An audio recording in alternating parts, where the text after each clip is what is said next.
This is the new HUAWEI MatePad Air. Normally with tablets, I'd start by talking about the screen, the design, or how thin it is. But with this one, I actually think the more interesting part is the software, because Huawei is pushing this as something more closer to a PC-style productivity device, and there's a surprising amount of AI built into it. So the question is, could you actually use this instead of reaching for your laptop all the time? Let's find out in this video. Now, a big part of this experience is something called WPS Office.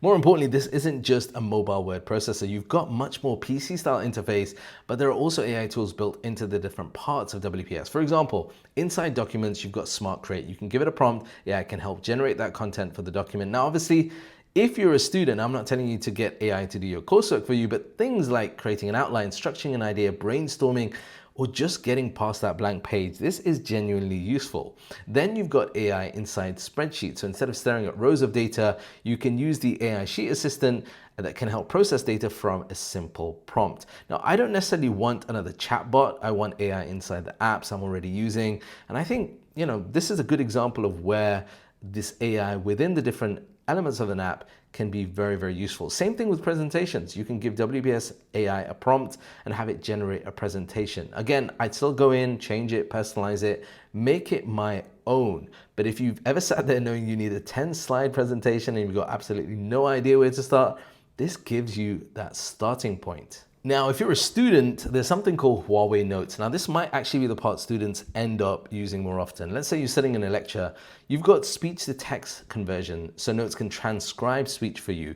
Instead of trying to type out every single word that somebody is talking in front of you, you can focus more on what is actually being said. That's, a more practical use of AI. Then, if your handwriting looks anything like mine, AI handwriting enhancement can clean it up and turn it into something much easier to read.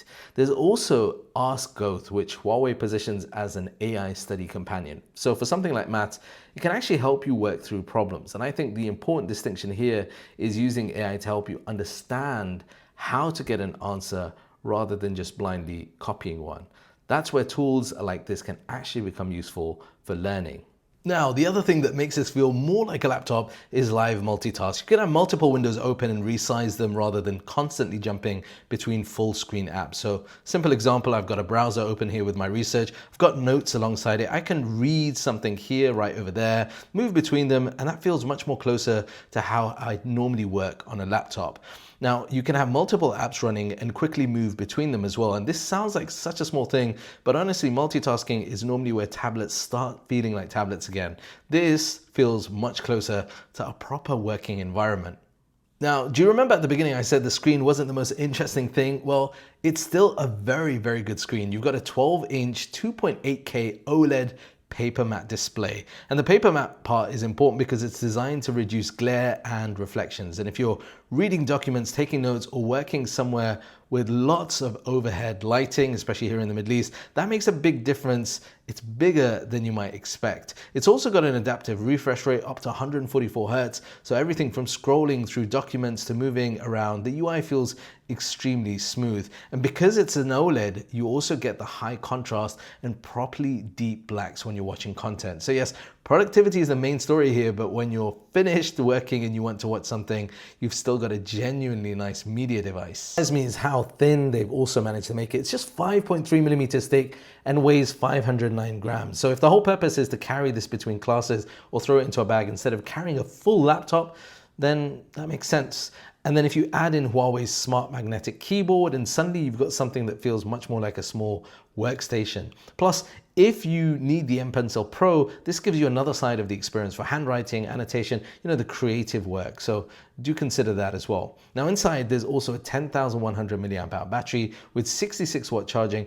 And that's important if this is going to be something you're actually carrying around for a full day. So look, here is a question. Would I completely replace my laptop with the HUAWEI MatePad Air? For everything I personally do, probably not, but that's actually the wrong question, because if you're a student who's mainly writing documents, reading PDFs, making presentations, taking notes, then you might find yourself needing the laptop a lot less than you expected. And that's what makes the HUAWEI MatePad Air interesting. It's not just another tablet with AI slapped onto the side. A lot of those AI features are sitting directly inside the productivity tools where they can actually save you time.